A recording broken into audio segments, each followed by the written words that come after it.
ಶಿಕ್ಷಕರ ಕ್ಷೇತ್ರದ ಚುನಾವಣಾ ಹಿನ್ನೆಲೆಯಲ್ಲಿ ಈಗಾಗಲೇ ನಿಮಗೆ ಗೊತ್ತಿದೆ, ಮತದಾರರ ಎನ್ರೋಲ್ಮೆಂಟ್ ಪ್ರಾರಂಭ ಆಗಿದೆ. ಈ ನಿಟ್ಟಿನಲ್ಲಿ ನಮ್ಮ ಪಕ್ಷದ ಎಲ್ಲ ಹಿರಿಯ ಮುಖಂಡರ ನೇತೃತ್ವದಲ್ಲಿ ಒಂದು ಸಭೆಯನ್ನ ಕರೆದಿದ್ವಿ. ಮಾಜಿ ಮುಖ್ಯಮಂತ್ರಿಗಳಾಗಿರುವಂತಹ ಸದಾನಂದ ಗೌಡಜಿಯವರು, ವಿಪಕ್ಷ ನಾಯಕರು ಚಲವಾದಿ ನಾರಾಯಣ ಸ್ವಾಮಿ ಅವರು, ಸುರೇಶ್ ಕುಮಾರ್ ಅವರು,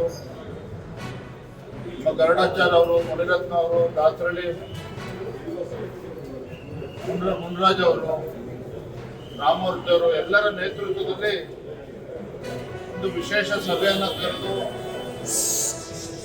ಚುನಾವಣೆಯ ಒಂದು ಪೂರ್ವ ತಯಾರಿ ಅಂದ್ರೆ ಎನ್ರೋಲ್ಮೆಂಟ್ ಆಗೋ ನಿಟ್ಟಿನಲ್ಲಿ ಎಲ್ಲ ಶಾಸಕರ ಒಂದು ಅಭಿಪ್ರಾಯನ ಪಡೆದುಕೊಂಡು ಯಾವ ರೀತಿ ನಾವು ಕಾರ್ಯಪ್ರವೃತ್ತರಾಗಬೇಕು ಆ ಹಿನ್ನೆಲೆಯಲ್ಲಿ ಸಭೆಯನ್ನ ಕರೆದಿದ್ವಿ. ಬಹಳ ಯಶಸ್ವಿ ಸಭೆ ಆಗಿದೆ. ಆರೋಗ್ಯ ಗೈರಾಗಿದೆ, ಏನ್ ಸಂದೇಶ ಅದು?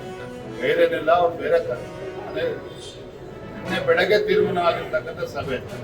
ಅಶೋಕರು ಬೆಳಗಾವಿನಲ್ಲಿ ಇನ್ನೊಂದು ಸಭೆ ಮಾಡುತ್ತಿದ್ರು, ಅದ್ರ ಬಗ್ಗೆ ಮತ್ತೆ ಕಾಂಗ್ರೆಸ್ನಲ್ಲಿ ಸರ್ ಇಲ್ಲಪ್ಪ ಹೇಳು,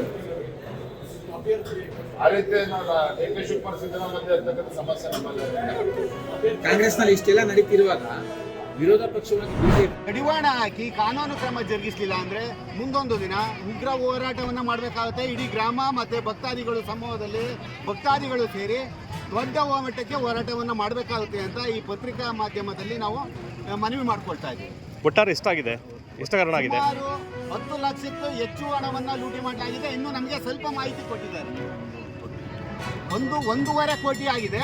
ಸ್ವಲ್ಪ ಮಟ್ಟಿಗೆ ಮಾಹಿತಿ ಮಾತ್ರ ಕೊಟ್ಟಿದ್ದಾರೆ ನಮಗೆ. ಇನ್ನು ಹಲವಾರು ದಾಖಲಾತಿಗಳನ್ನ ನಮಗೆ ಕೊಡ್ತಾ ಇಲ್ಲ. ಕೊಟ್ಟಿರುವಂತಹ ದಾಖಲಾತಿಗಳಲ್ಲಿ ಅದು ಸಿಕ್ಕಿದೆ. 1 ಕೋಟಿ ವ್ಯವಹಾರ ನಡೆದಿದೆ. ಒಟ್ಟಾರೆ ಇದಕ್ಕೆಲ್ಲ ವಿಯ ಕಾರಣ ಅಂತ ಹೇಳ್ತೀರಾ? ಎಲ್ಲ ವಿಯ ಪ್ರಸನ್ನ ಕುಮಾರ್ ಕಾರಣ ಆಗಿದ್ದಾನೆ.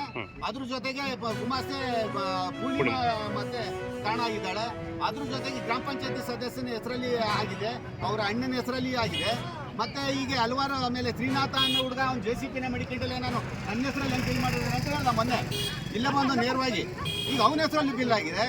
ಸುಮಾರು ಸೌಂಡ್ ಸಿಸ್ಟಮ್ ಮತ್ತೆ ಮ್ಯೂಸಿಕ್ ಸಿಸ್ಟಮ್ ಅದು ಇದು ಅಂತ ಆಗಿದೆ. ಸ್ವಾತಂತ್ರ್ಯ ದಿನಾಚರಣೆ ಮಾಡಿದ್ದಾರೆ, ಅದೇ ಅವ್ರು ಎಲ್ಲಿ ಬಂದೇ ಇಲ್ಲ. ಮಕ್ಳುಗಳು ಇಲ್ಲೆಲ್ಲ ಸ್ವಾತಂತ್ರ್ಯ ದಿನಾಚರಣೆ ಮಾಡ್ತಾರೆ, ಅದರಲ್ಲೂ ಬಿಲ್ ಆಗೈತೆ ಅಂತ ಅಂದ್ರೆ ನಾವು ಎಂಥ ವಿಪರ್ಯಾಸ. ನಮ್ಮ ಕಣ್ಮುಂದೆ ಆಗಿರುವಂಥ ವಿಚಾರಗಳೇನು, ನಡೀತಾ ಇರೋದೇನು, ಗ್ರಾಮದಲ್ಲಿ ಬಿಲ್ ಮಾಡಿರೋಂಥದ್ದೇನು ಅನ್ನೋದೆಲ್ಲ ಗ್ರಾಮದವ್ರು ಮಂದಟ್ಟೆ ಮಾಡಬೇಕಾಗಿದೆ. ಈಗ ಅಧಿಕಾರಿಗಳು ಇದನ್ನ ಸ್ವಚ್ಛವಾಗಿ ನಿಷ್ಠೆಯಾಗಿ ಕೇಳಬೇಕು.